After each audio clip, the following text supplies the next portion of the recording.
in a valley for me.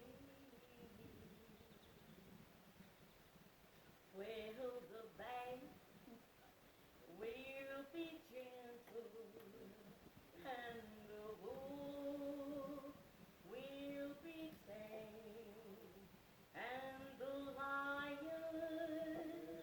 shall lay down by the lamb. Oh, yes. Well, the beast from the wild shall be led by little child, and I'll be changed, changed from this creature that I am. Oh, yes. And there will be peace in the valley for me someday. And there will be peace in the valley for me. Oh Lord, I pray. There will be no sadness, no sorrow, no trial.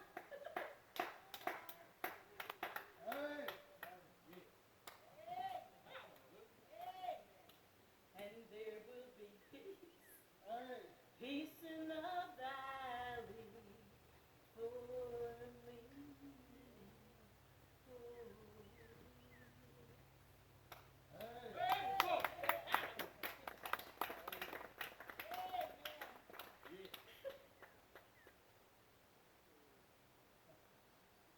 Someday, someday.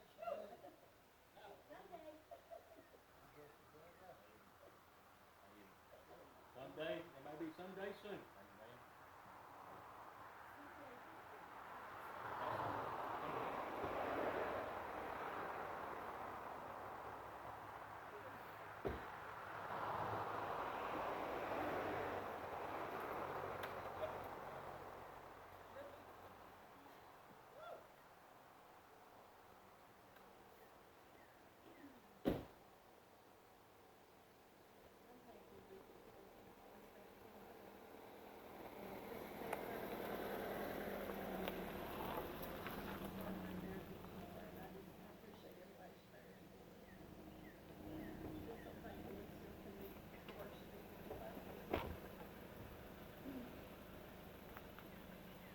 High upon the mountain, from where he ascended, an angel of the Lord said, be glad that it would be.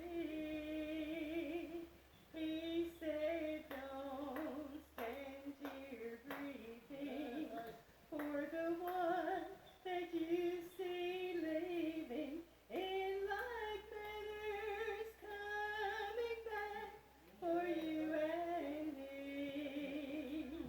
And I believe he's coming back like he said. I believe the trumpet's gonna sound so loud one day it'll wake the dead. In the twinkling of an eye, he'll split the eastern sky, and I believe he's coming back like he said. I believe the time is nearing, that we'll soon see his appearing. Oh, this could be the hour. Oh, this could be the day when the saints from every nation will lose their gravitation in the middle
focus on that, Bob.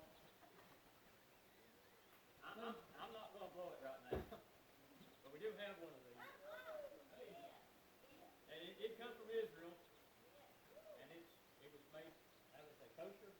Yeah. But anyway, I'll be practicing more on it because sometimes I can make it work and sometimes I cannot. So I don't want to do it in front of everybody just yet. But we're going to use this here in Vacation Bible School and later on through some teaching and preaching about how this is used and what it's used for. So it's something we can use down the road. But he won't be short. Hey. Look at next have a special song on your heart. Go ahead, Miss Robert. Oh.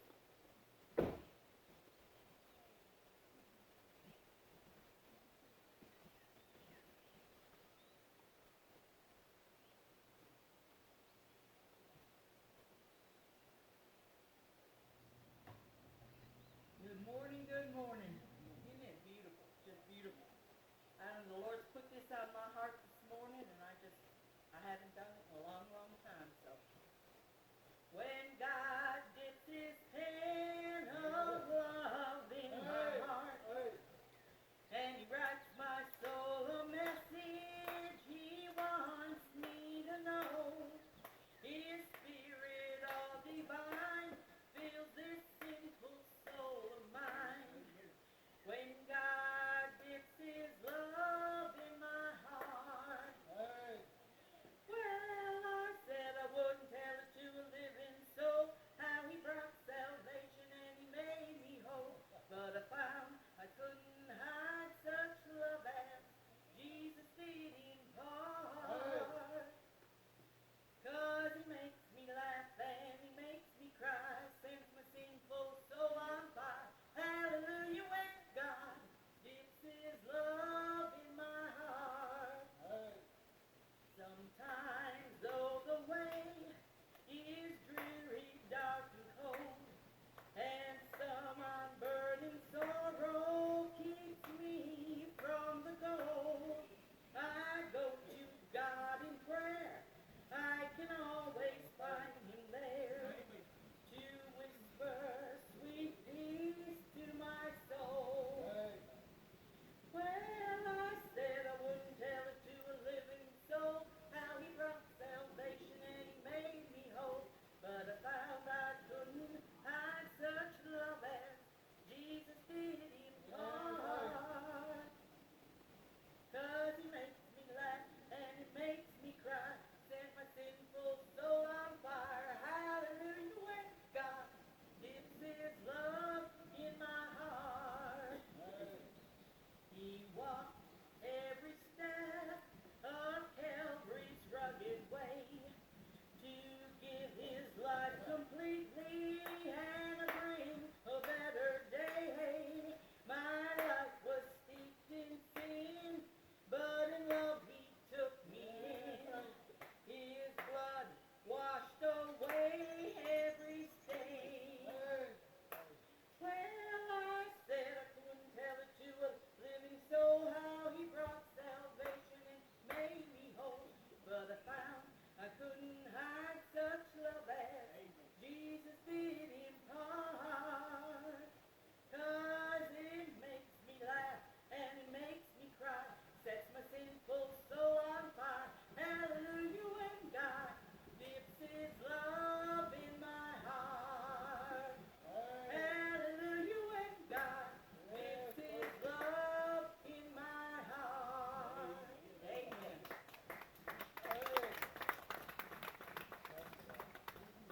Appreciate that.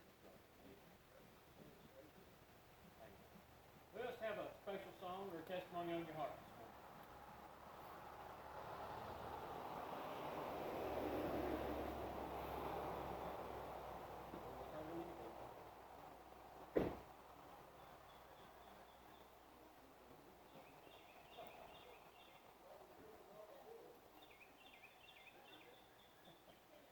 Started to grab Archie's Bible there. Told him I ought to use it. It preaches awful good. I've noticed. I wouldn't care if he went ahead with what he had there this morning. That's awful good preaching. Amen. Amen. I appreciate you singing. I said something a few weeks ago about having to be careful what songs we put on YouTube. So let's just scratch that, whatever I said about that, because if we get in trouble, we'll get out of it. We've been in trouble before. Get your Bible, turn to Proverbs 16 and verse 9. Proverbs 16. I thought I saw Brandon come in. See you? Yeah. It's good to see you. Good to see you. Yeah. Oh, okay. Praise the Lord. Praise the Lord. Proverbs chapter 16, we're going to read one verse. And, if you'd like to read with us, I'm not going to be skipping around a whole lot this morning. But Proverbs 16, I've been reading the book of Proverbs along. Some mornings I grab the Bible to read, and this one verse really jumped out at me. And I've read over it many times and never thought I'd give it a second thought. But this time I did. This time I saw something that pertains, I think, to the day we're living in. And Proverbs 16:9 says, "A man's heart deviseth his way, but the Lord directeth his steps." A man's heart deviseth his way, but the Lord directeth his steps.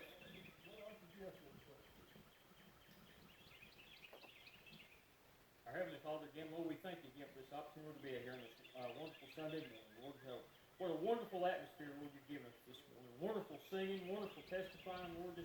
Your Spirit is in the air here this morning, Lord. We just thank you so much for that, Lord. And Lord, I just pray, Lord, that you, again, like the verse you just read, you direct our paths, Lord. You show us the way, Lord. And I just do pray, Lord, that you again bless this time, Lord, of preaching, Lord. Use Brother Norton, Lord, to convey thy message you have for us here this morning, Lord. Maybe a blessing in that to us, Lord. We do pray, Lord, to be one in the midst, Lord, that needs your touch. Whatever it may be, Lord, you meet that need here this morning, because we know that you can do all things. You can conquer all things. You can save anyone, Lord, that put their faith and trust in you, Lord. And I just pray thy will be done. Again, bless this time. In Jesus' name, amen. Thank you, Brother Archie. I want to say too, I've been trying to go with the rules of this quarantine, and I've not been visiting sick folks. If anybody's carrying this thing, it's me. I've been out in the public every day but one since this whole thing started. And Becky kind of scared me that I might be taking it in on some folks that really couldn't handle it. And but anyway, this thing I believe is coming to an end. I'm praying that it will. I'm hoping that it will. And we'll get through this. We'll get through this. And of course, this message probably would never have come to my mind if it weren't for the coronavirus and the quarantine and all this going on. And I'll just start back with it. Verse 9 said, "A man's heart deviseth his way, but the Lord directeth his steps." Now, at first glance, what this say is, a man makes his plans, but God overrules. God overrules. We make our plans. We make our plans, but God has a plan. And we like to rule, but God overrules. And this is just a fact. Those of you my age have lived long enough to know this is true. This is true. We devise and we make our plans, but God has a better plan, a better way. And but He has to just kind of break in. Just has to kind of break into our lives to make His way work sometimes.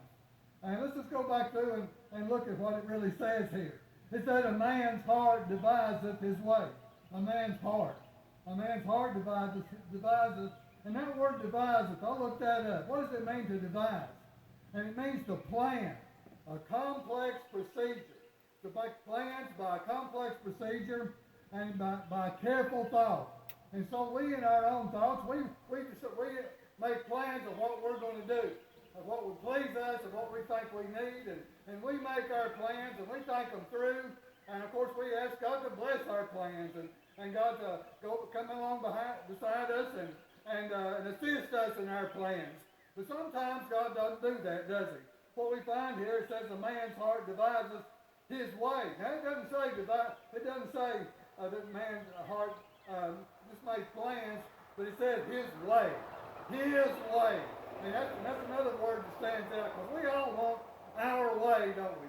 I mean, I want my way, and I've been married to Becky for close to 50 years, and one thing I've learned is I have my way, and she has her way, and I can tell you right today that that it's her way or no way when I'm talking about her, and she'll tell you without exception that with Norman, it's his way or no way, and that's why we live where we do in the same old house, and not much done to it, because I want my way, and she wants her way, and so we have what we have.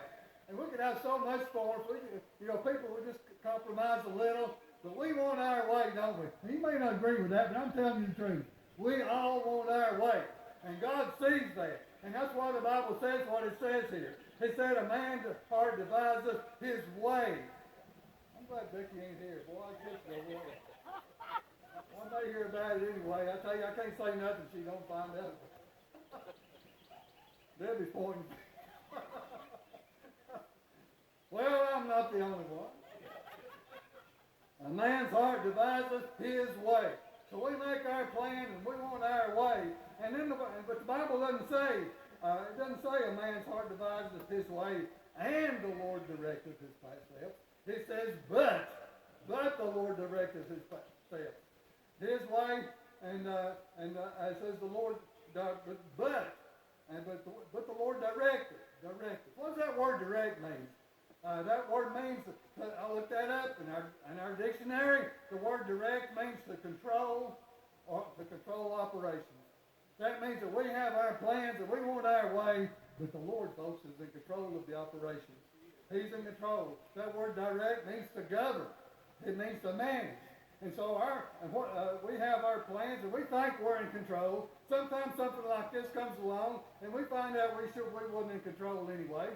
Things happen in our lives to show us that God has always been in control. He's in control now. He will always be in control. And we never were really in control. He just lets us, but the Bible says here, the Lord directed.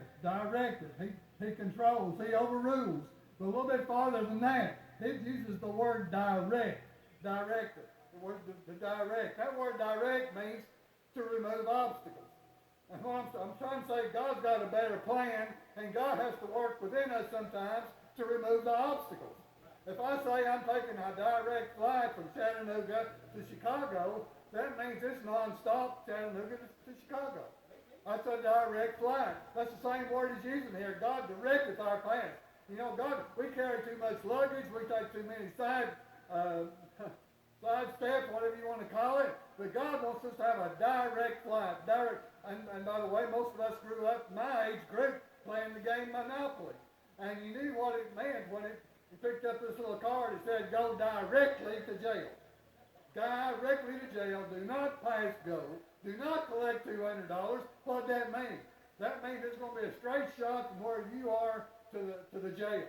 Well, when the Bible uses the word God directs our steps, God's got a different path in mind than what we have. God has a different path in mind. If I say I take a direct flight to Chicago, that means I don't go by Houston. That means I don't go by Atlanta. That means I go straight. Well, see, God's got a straight and narrow path. If Archie was preaching this, he would bring out, as he has before, God's plan and God's path for us is a straight and narrow path. And there isn't all the rabbit trails and all the things that we get too many things get our attention. And he's got a path. He's got a direct path. He'll direct us on that path. And you can take this to the bank. He plans a straight and narrow path. A straight and narrow path. And many of the things that I think are important, folks, just ain't all that important. They just ain't all that important. I think they are. I feel like they are. But God has a straight and narrow path. And if we would give God here what the writer of the Proverbs gives him, we wouldn't get sidetracked like we do so many times. And the Bible said a man's heart deviseth his way, but the Lord directs. He don't say, and the Lord directs. He don't say that he comes in behind us and assists us in our plans. And I've spent most of my praying time over the years telling God my plan and what I wish for, and asking him to come in and assist me. But the Bible don't use the word and. He uses the word but. It says, but the Lord. What does that word but mean? That word but means an interruption. It means an interruption. And for God to direct our plans, he has to interrupt our plans. That's what the word means here. And God, folks, God does interrupt us many times. He interrupts us. And why does he do that? Because he has a better plan. Because he has a better way. And I think this coronavirus, if I can't even say it right, I'm doing better with that than I am the word sepulchre. But anyway, if one thing it is proven, it is proven, amen, that sometimes God interrupts our plan. Because there were a lot of things that I was bent and determined to get done. I felt had to be done. That all of a sudden it don't need doing anymore. All of a sudden I can't do it. Not that I just get by without it. Rules have been passed in which I couldn't do what I thought was so very important. If it was so very important, then why does God allow our plans to get disrupted like this? Now, if these prosperity preachers were preaching this, they would not put the word but, and I don't know what these other Bibles put in there. You find they change a lot of words, and they say it don't mean nothing. But if you drop that word but and you put in the word and, it would mean that God assists us in our plans. And these prosperity preachers will tell you that if you'll plant that seed faith and put the money in the right place, that God will come in behind you and assist you in your dreams and your plans. And if you'll just plant that seed faith, then God will give you every desire that. And folks, that ain't what my Bible says. That just ain't what it says. I wish it could be that way, but that ain't what it says. It says but God interrupts. But God interrupts. And I've preached before on God interrupting our lives, and I've heard some good messages on when God interrupts. When God interrupts. And almost every Christmas I'll hear a good message on the radio or somewhere about how God come along with a plan and interrupted Joseph and Mary's plan. Now I'm not going to preach that message, and I may already have. I don't keep records, and my memory ain't what it used to be. But I do know this: Joseph and Mary had made plans. They had made plans for their future. He was already betrothed to her, or vice versa. The betrothal had already taken place. The plans were made. He was preparing. He was going to prepare a place for her, as was the custom. And there's a period of time there, that betrothal. And they have made their plans. Well, God interrupts their plans, doesn't he? I mean, one day there's an angel appears to Mary, and all of a sudden her plans are changed. And and all of a sudden she's pregnant and she's not married. And that's, folks, I believe why she goes to stay with Mary, because by the time from between the betrothal and the time the wedding takes place, she's showing pretty good. I mean, she's showing a lot. And I believe she leaves town to be with her cousin there. And that upsets Joseph. It's upset his plans now. And he's upset, so the angel has to come and calm him down and let him know God has a plan. God has a greater plan. God always has a better plan, by the way. And God has to interrupt our plans in order to bring his plans to pass. And God has a great plan working. He has a plan working in their lives that was established, the Bible says, before the foundation of the world. The Bible said that Jesus was slain before the foundation of the world, and in the mind of God, in the eyes of God. And when that virgin birth takes place, that's the plan of God is working. Oh, it disrupts Joseph and Mary. You can read one of the Messianic Psalms, which Bible suggests that Jesus was the psalm of the drunkards, and how that they all endured this thing about unwed, an unwed pregnancy. And then Jesus, he sure don't look like the rest of the brothers, and he don't look nothing like Joseph. Every gene he's got come from Mary, soul come from the Holy Ghost, and it was a change of plans, all right. It was inconvenient, I can say that for sure. But God, folks, God was working a plan to save all of mankind. He's working a plan that's going to pay. One day this Christ, this baby that's born, is going to pay for the sins of the whole world. There's a virgin birth in this plan. There's a cross in this plan. There's a tomb, and there's a stone rolled over a tomb, amen, in this plan. And there's a rolling away of that stone, and a resurrection in that plan. And you and I have salvation today because God interrupted Joseph and Mary, because God has a better plan. But it's not just them, folks. God always has a better plan. He has always had a better plan. And I don't know why it has to have that word but in there. Why is it that God has to interrupt us in order to bring about his plan? How come he always has to interrupt us? Turn with me to the book of Jonah, and I'm going to use that hymn for just a moment here, because Jonah, God interrupts Jonah, doesn't he? God's got a plan. Here comes to Jonah with his plan. Well, Jonah ain't going to go along with that. Jonah's not going to go along with that, so Jonah makes his plan when we read here, but God directs his steps. Amen. And he bypasses Jonah's plan, and he fulfills the plan that he has for Jonah. We're going to find it. We're going to read a few verses. I'm not going to go through the whole book, but the Bible said here in Jonah chapter 1, verses 1 through, let's see, what is that? Verses 1 through 3. Jonah 1, verse 1 through 3. Now the word of the Lord came unto Jonah the son of Amittai, saying, Arise, go to Nineveh, that great city, and cry against it, for their wickedness has come up before me. But, there's that word but again, Jonah's not going to go along with him, is he? I can say, I already see right now, I can stop right there, and we already know Jonah's got a different plan, doesn't he? Jonah's got different plans, but Jonah rose up to flee into Tarshish from the presence of the Lord, and went down to Joppa, and he found a ship going to Tarshish. He paid the fare thereof, and went down into it to go with them unto Tarshish from the presence of the Lord. And then it says, but the Lord. Well, there's that but again. We have our buts, and we have our thoughts, we have our well. Where was he going anyway? Well, Tarshish was the farthest place you could go from civilization and still be in civilization. I believe it is the British Isles, and I believe that's where he was going. I believe he was going for a vacation. I believe he thought, well, it's a good time to plan a vacation. He for sure ain't going to go where God wants him to go. He's got different plans. He's got a different idea, and so God is going to have to redirect his path, isn't he? God's going to, and he does that. Skip on down with me to Jonah chapter 1, verse 17. Jonah chapter 1, God redirects. God overrules, doesn't he? He gets on that ship, a great storm comes, and the Bible says that God is redirecting Jonah because God's got a great plan that includes one of the greatest revivals we'll find in all the Old Testament. Only at Pentecost will you find a really greater revival among sinful people. Now, there were times when Israel was revived, but a time when a sinful, wicked city of Gentiles turned to God, from the king down to the servants. That never happened in the Old Testament, and it never would happen again until Pentecost. And God's got a great plan, but Jonah's not going to go along with that plan.